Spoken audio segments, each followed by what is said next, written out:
Hey guys, it's about 7:38 in the morning and I figured I'd record a video before I go to bed. And today I want to talk to you all about why I'm still awake at 7:30 or 8 in the morning, which today the reason for that is Armored Core 6. I want to talk about the game, my experiences with it, and just in general how I feel about it.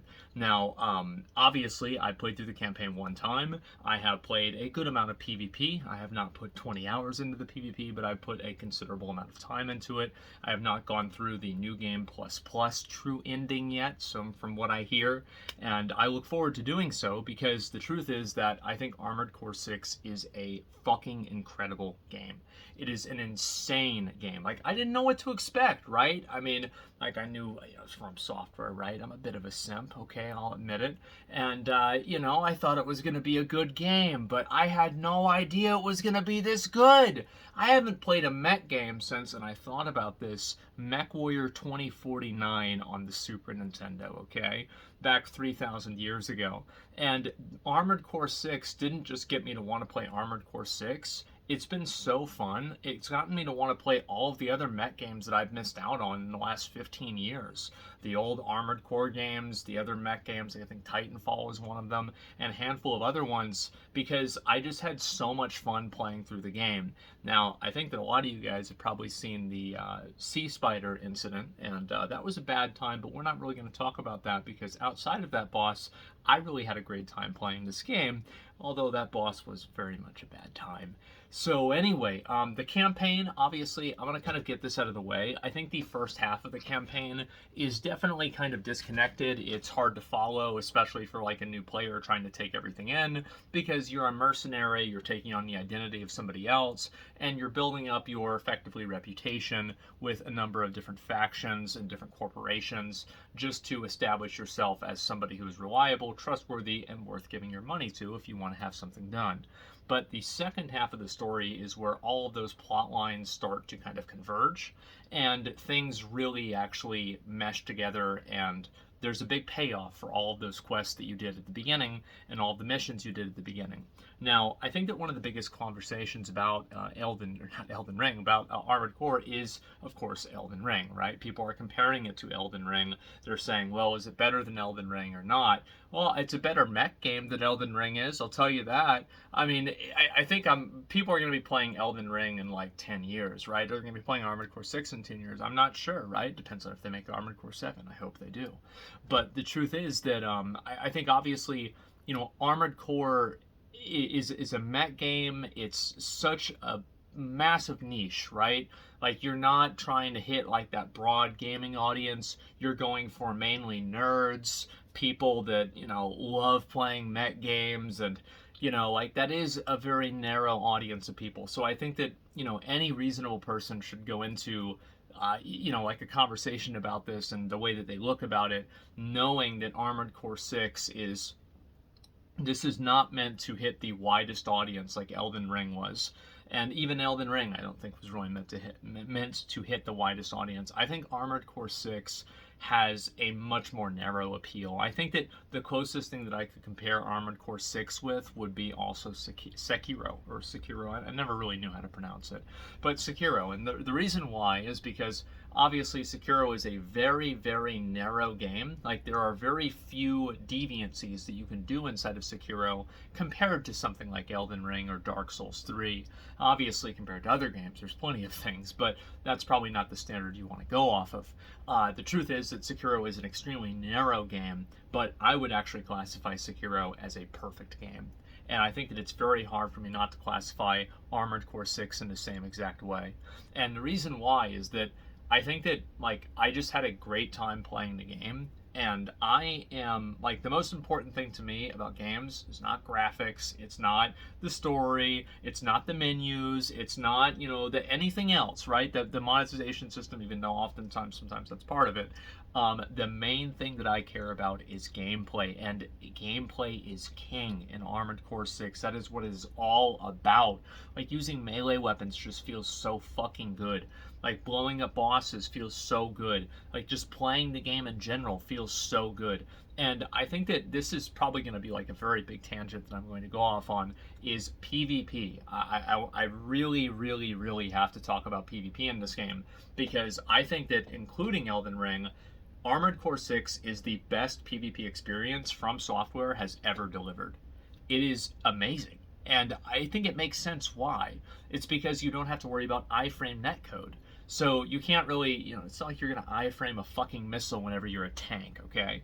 So this is clearly not going to happen. So a lot of the problems that Elden Ring has are just not present in Armored Core because it's designed completely differently as a game. So whenever I do PvP matches in Armored Core, I never have these like weird lag spikes. I never have like these weird, oh, I thought I hit him but I didn't.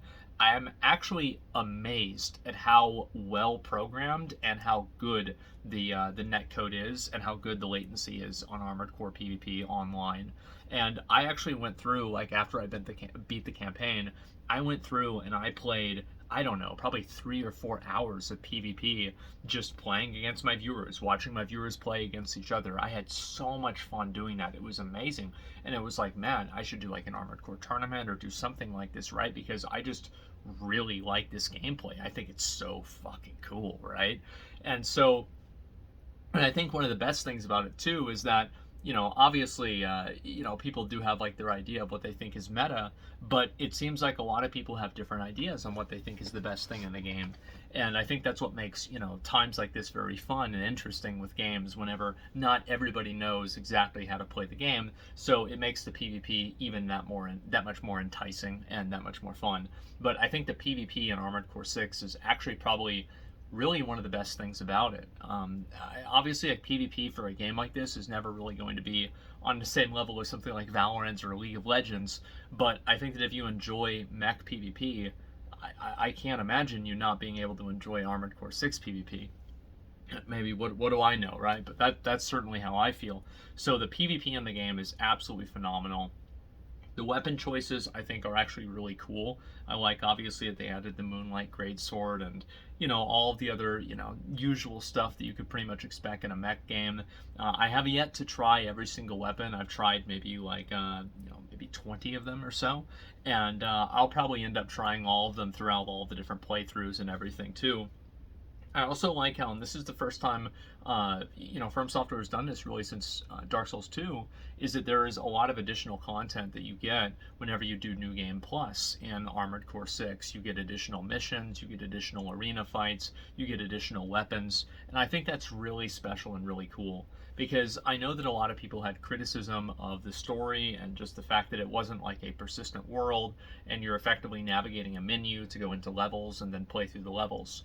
And that is just not going to appeal to some people in the same way that a wide, sprawling, open world like Elden Ring does. But I think that just because it doesn't appeal to those people in that same way doesn't necessarily make it an inferior product. It just makes it a much more narrow and a much more focused product. And I think that's really what Armored Core is. It's extremely focused on being what it is, and I think that's why it's so good. It's not trying to be, the Dark Souls of of mech games or anything like that. You can see there's a little bit of Dark Souls DNA in there here and there, but for the most part, no. It's actually its own game, and it's astonishing to me how good actually it was. I think the bosses overall were really great.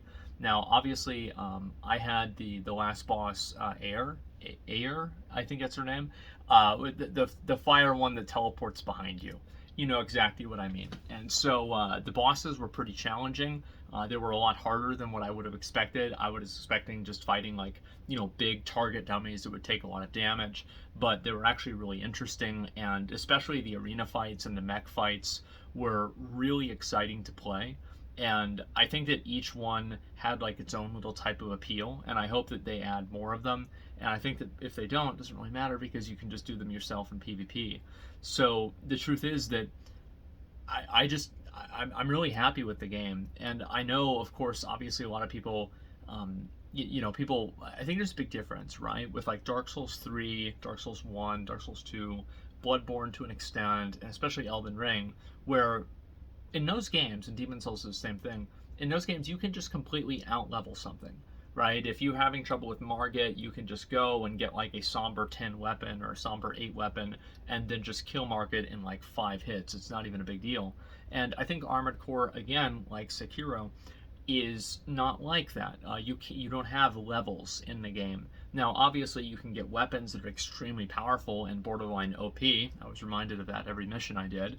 But the truth is that you can't massively over level the game to where it's just simply not a challenge at all, in the same way that you can with Elden Ring and Dark Souls. And that's the same thing with Sekiro. You can maybe get like another set of 4 prayer beads, you can maybe get an upgrade here or there, but for the most part, you're pretty much going to be going in with the same tools and the same resources everybody else is. Now, I think that's what makes the game such a great shared experience, is because whenever you say, oh, I beat this boss, people know what that means because it means the same thing for every person. And I think in a greater level, that's one of the best things about From Software games in general, is because they don't have a difficulty slider or anything like that, unless you want to consider using a big two-handed weapon one, that a slider. But the truth is that no, they do not. And so I think that creates excitement, right? Whenever you're watching somebody else play the game and you're like, well, I wonder how they're going to do it because this is how I did it. And it's not like people are going to have a considerably easier time, or even if they do, it's because of the choices they made, not because they are massively overpowered for the fight in a way that would be unfair or unintended for what the game has designed. And I think also there's a negative side to that. There are a lot of people that got to Balteus and they had a bad time. Some people actually got to the helicopter at the beginning of the game, and they had a very bad time. I watched a number of 1 hour plus helicopter attempts from different streamers, and man, I don't know how you do that. But the truth is that, a lot of people play, it might be one of their first games they've played like that. And even I took a couple of attempts on the helicopter, right? I'm pretty slow at learning new games, and so it's not really a surprise, but I did feel like kind of an idiot. But overall, I think that really once you actually start trying to play it in the way that it's kind of like meant to be played, or at least building a character to play it the way that you want to play, I think that that's really whenever you're going to be able to actually enjoy yourself playing the game.